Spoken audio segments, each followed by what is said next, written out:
En Montreal también se da ese movimiento de los indignados. Es una lucha contra la especulación, contra el poder de los bancos, de ese capitalismo que intenta destruir la solidaridad entre las clases y sobre todo entre los pueblos, a través de la especulación y del robo que se hace a las capacidades de los estados y de los pueblos de regir su destino. Scotiabank, por ejemplo, está bien representado en América Latina con sucursales en Perú, en Chile, en México.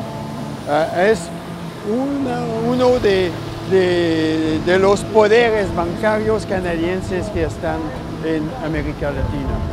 Ce qui va se passer le 2 décembre est un moment historique dans la mesure où, pour la première fois, l'Amérique latine réussit à organiser un forum politique dans lequel tous les pays d'Amérique latine, y compris les pays qui ne sont pas de langue espagnole ou portugaise, seront représentés. C'est évidemment la CELAC. Mais pour comprendre la CELAC, il faut voir que ses débuts.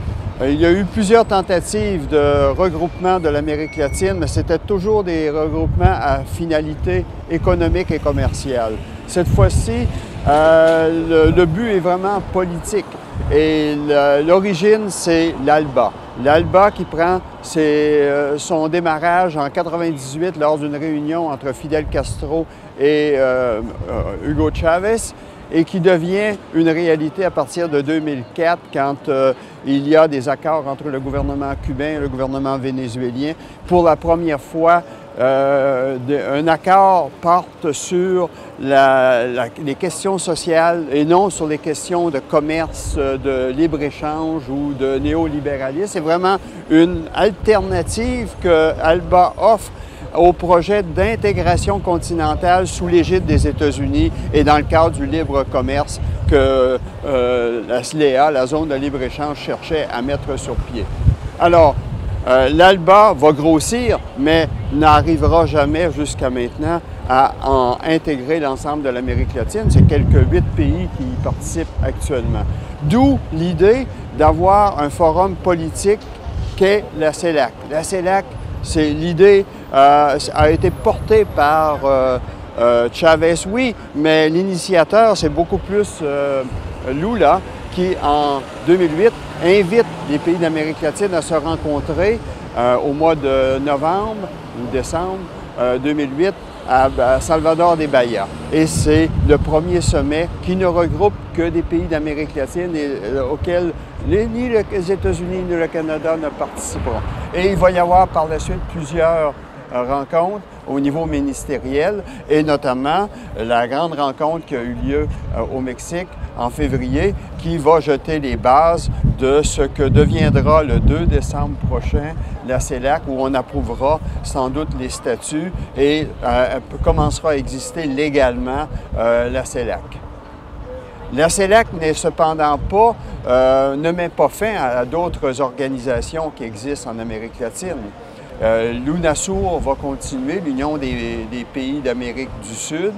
Le CARICOM va continuer à exister. Cependant, la CELAC, la communauté des États latino-américains et caribéens, deviendra le forum où l'on pourra discuter entre partenaires latino-américains, en l'absence des États-Unis et du Canada, pourrait-on ajouter, les problèmes que vit cette région.